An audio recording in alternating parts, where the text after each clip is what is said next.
My plan today was to talk about metamodernism. I know that we all are probably familiar with postmodernism and modernism as concepts. Also, I got this hat made. We're familiar with postmodernism and modernism. So, postmodernism is about irony. It was actually a reaction against or contrary to modernism. Modernism was about idealism and how can we make the future the best it can possibly be based upon the resources that we have available. You know, it was about minimalism. It was about, sorry, y'all, let me turn this off. It was about minimalism. It was about efficiency. It was about doing the most with the least, you know, quality over quantity. Postmodernism came along and said, why do we follow all that? Like, it looked at what the modernists believed and was like, well, why do you hold so strong to these structures? Why do you hold so tightly to these structures and these predefined terms and, you know, terms, structures, systems?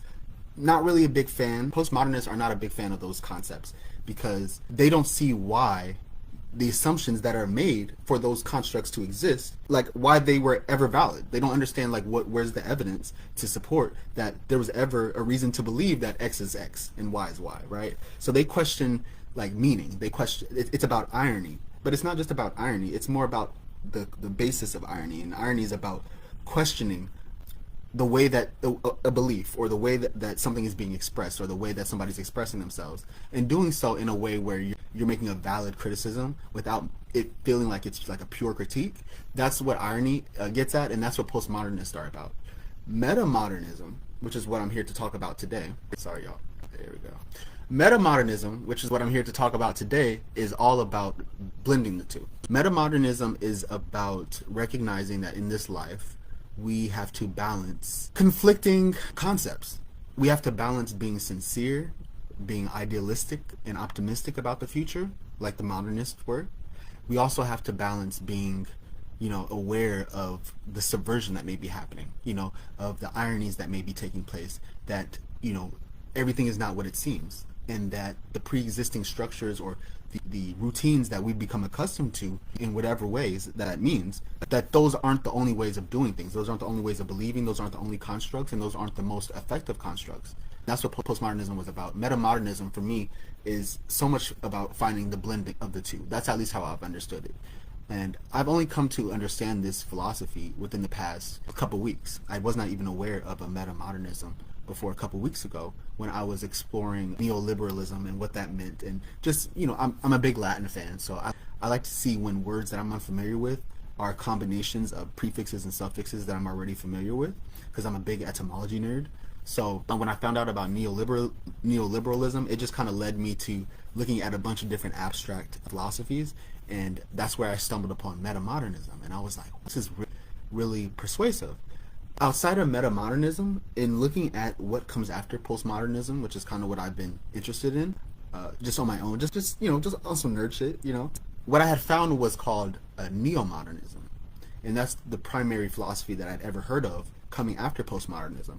Neomodernism is much more integrative of modernism. It's much more respectful of modernism, where you can see postmodernism and the irony and the subversion that's laden in it as a contrast or almost like a combative stance against modernism.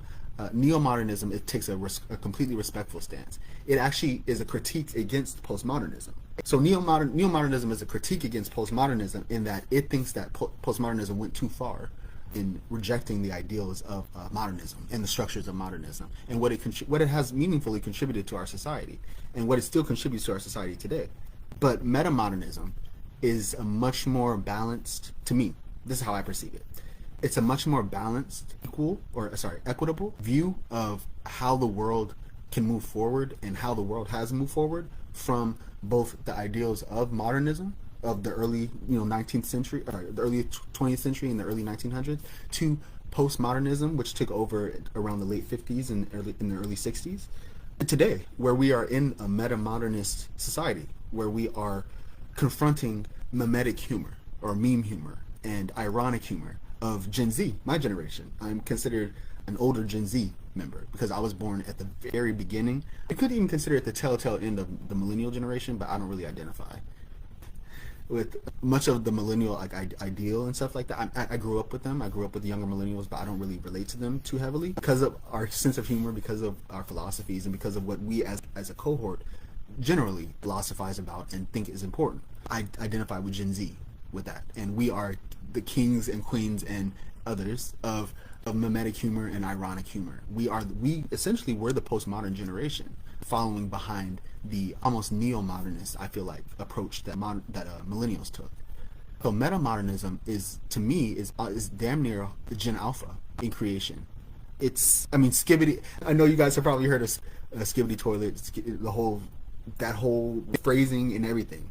That is a perfect example of metamodernism to me, because what does that mean? It doesn't have a meaning. It's just some like derpy way of expressing like, I mean, I know it comes from a web series, but like the word skibbity, like it was something that I remember being used in like making jokes about jazz, like offhandedly on like sitcoms and stuff. They would say, skibbity bow, and all this other jazz, emulating jazz scatting noises. That's where skibbity comes from. So the fact that it's being reappropriated and used in this way is purely metamodernism, because there's a sincerity to it. These kids, these Gen Alpha kids, are using it seriously. It's taking on a meaning where they're just dropping it in casual conversation. It's not just a meme. It's not just online.